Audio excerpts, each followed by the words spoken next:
Welcome to BofC Live, the daily video and podcast series of Business of Cannabis. BofC Live highlights the company's brands, people, and trends driving the global cannabis sector. Learn more at businessofcannabis.com. Coming up on this BofC Live, we'll connect with Dr. Sherry Boodram. She is with the CannDelta team. They are our official regulatory advisory of Business of Cannabis, but they also do work in the psychedelics front through their PsyDelta company. And we wanted to connect with her about the types of licensing needed in the psychedelic space to do work in Canada.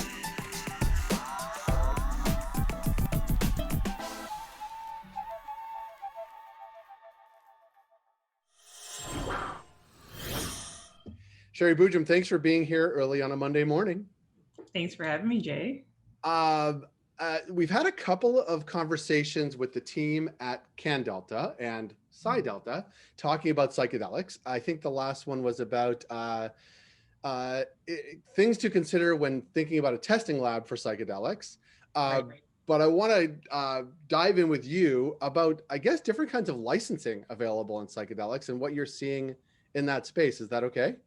Yeah, love to talk about that. Yeah, well, I mean, first, is it the exact parallel of what's happening in cannabis, or am I completely off? It's very similar.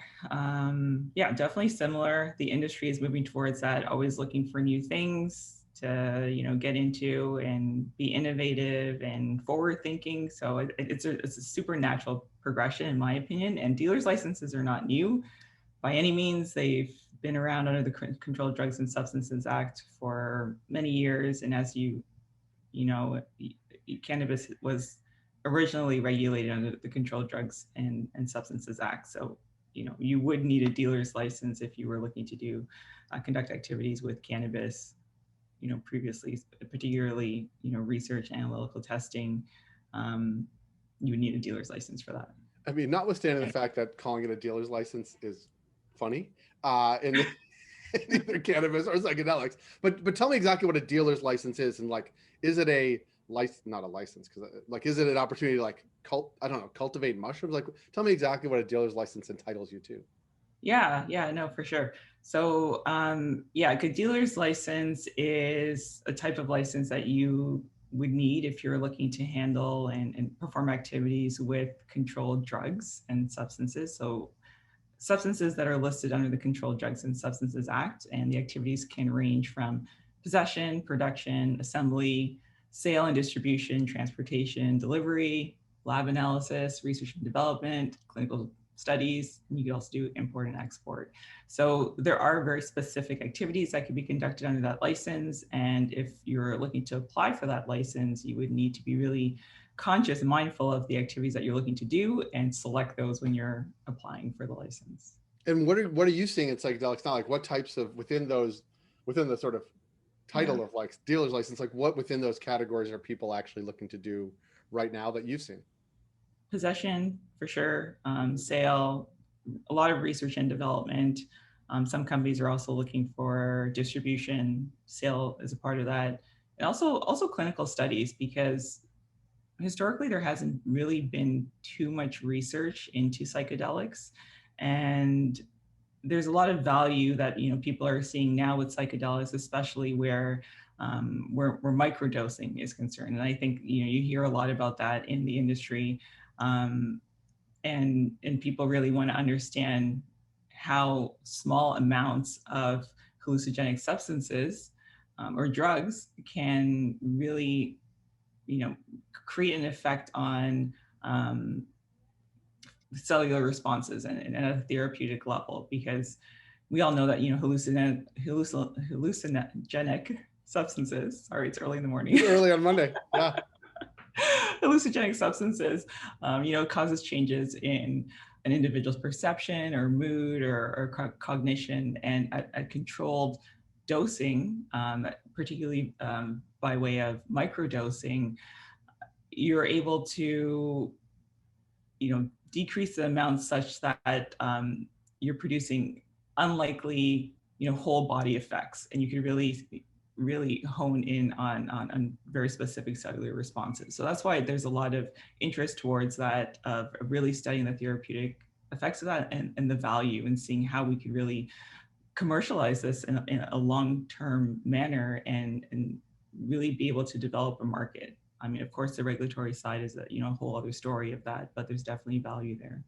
And And that's so, why there's a lot of parallels with cannabis, right? Because cannabis was, heavily regulated, and only now we're seeing, the government really loosen that up and with legalization. So there's some hope that the government might have, a similar outlook on specific psychedelics. and I guess one of the questions is obviously we're talking about it in Business of Cannabis. You guys do work in both spaces. Are there a lot of people sort of in that Venn diagram that like have been working in cannabis, are looking to add on sort of a dealer's license under this type of licensing? Maybe even, I don't even know, same facility, different facility, but are there transferable skills for a company to say, we've been doing this in cannabis, we think we could do it in psychedelics because we know all the regulations as it relates to Health Canada, we think we're well positioned to do this? Right. No, 100%. In the past, it's largely been pharmaceutical companies that were holding dealer's license for psychedelics and other controlled substances.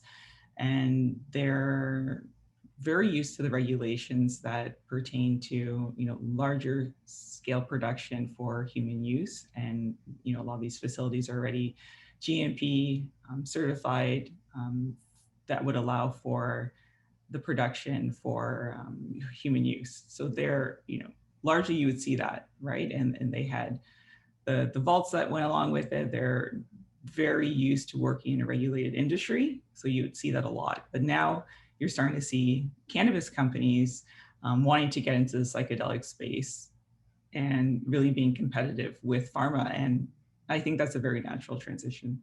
Yeah, I mean, it's like we've gone through all of this, right, to get GMP certified or close to it. We have all the SOPs in place that actually, and I guess it is a natural transition to either be a bolt-on or a transition or side-by-side companion piece to it. Yeah, I mean, I would still say that a lot of the challenges surround being GMP. If a company is looking to perform activities where they're mainly focusing on research, at least at this early stage in the industry, focusing on research and selling to other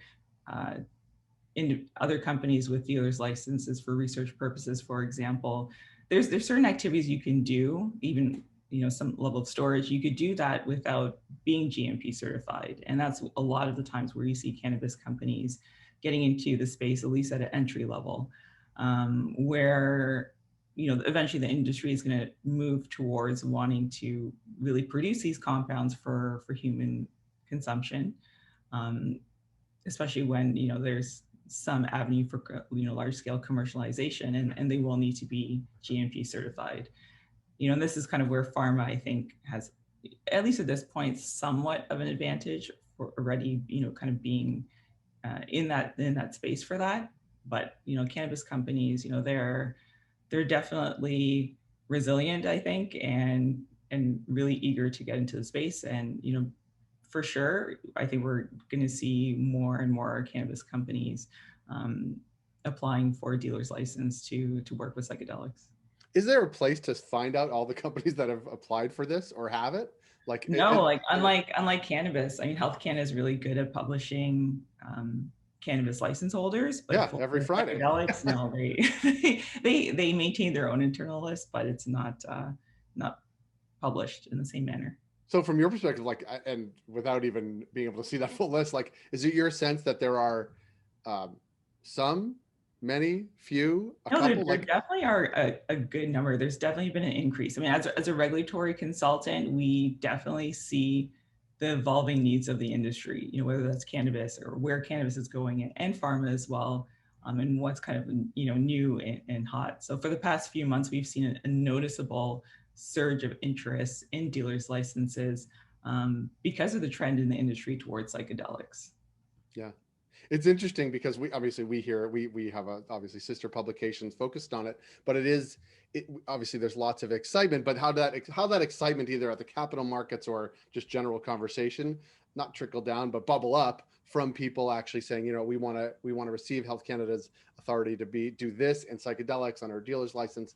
And then, whether it's research or like, I don't actually, is there such a thing as like within that cultivating like psilocybin mushrooms? Like, are people doing that? Can they do that?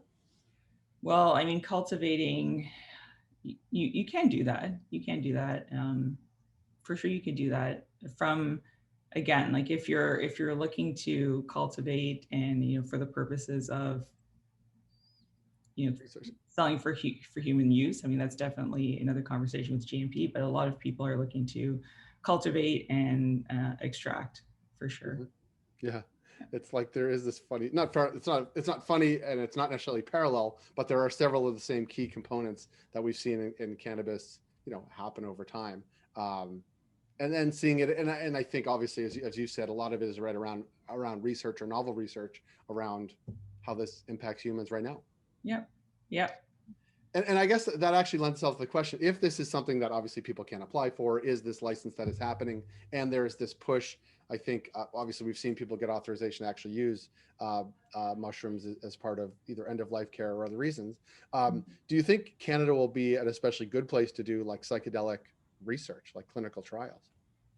Yeah. They're definitely already on that path. Yeah. So, I mean, that's what needs to happen in order for the government to feel really comfortable with, potentially loosening the regulations. They need to have that assurances. And yeah, I mean, Section 56 exemptions, people have heard about that a lot, as a means of granting access for patients and principal investigators or PIs of clinical trials, being able to possess psychedelics for the purpose of administering to patients and for the purpose of administering for clinical trials, and companies being able to do very limited research under Section 56 exemption. So that's one avenue. And then if you're looking for more extensive research, and as we were talking about, cultivating, extracting for on the larger scale, and selling, distributing to other dealers' licenses, in that whole gamut of activities, a dealer's license would be necessary for that. So yeah. Sort of, more of the long-term game, you would definitely need a dealer's license, and that's becoming a lot more appealing for companies to pursue a dealer's license. So we're just going to see more of those, I feel. Yeah. Well, Sherry, it's great to connect with you first thing on a Monday to get your sense of where this part is, especially as it relates to dealer's license in the psychedelic space under Health Canada regulations. Am I right by even saying all those things together? It's under Health Canada, right? It's under Health Canada. It's the Office of Controlled Substances that handles it. It's kind of a different area. Cannabis used to be would fall under the umbrella of the Office of Controlled Substances previously, and that's where I worked as an inspector. So we, dealt with security inspections, which is a big part of dealers' licenses. They really focus on storage and having the right level of security for that storage, depending on your activities that you're going to conduct, the quantities, where you're located. So there's a lot that goes into the storage of controlled substances. You might remember when cannabis was, requiring vaults, that fell under the same type of security directive and security requirements when you're looking at what you really need to hold that type of material. Yeah. So yeah, I mean, it's all very, very interesting, and we help with dealer's licenses. If anyone's looking to obtain a dealer's license and perform activities with controlled substances, psychedelics, we're here to help. Call CannDelta. Yep, call CannDelta. We operate. That's what I say. Whether the camera's on or not, and people say such things like, just call CannDelta. Like they know. Yep, and you already plugged our sister company, PsyDelta. Yeah.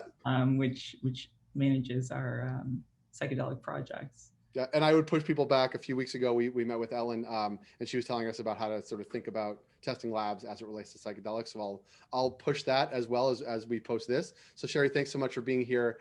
This Monday morning, we'll connect with you and the team down the road. Definitely. Thanks so much, Jay. Great. Thanks.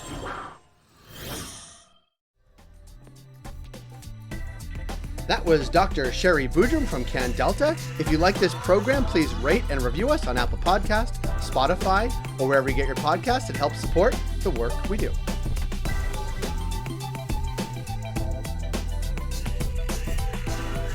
Thank you for joining us on BofC Live today. We're able to do what we do thanks to our ongoing partners, including Cannabis at Work, Cannabis benchmarks CannDelta, Headset, Gallagher, and Torque & Mains.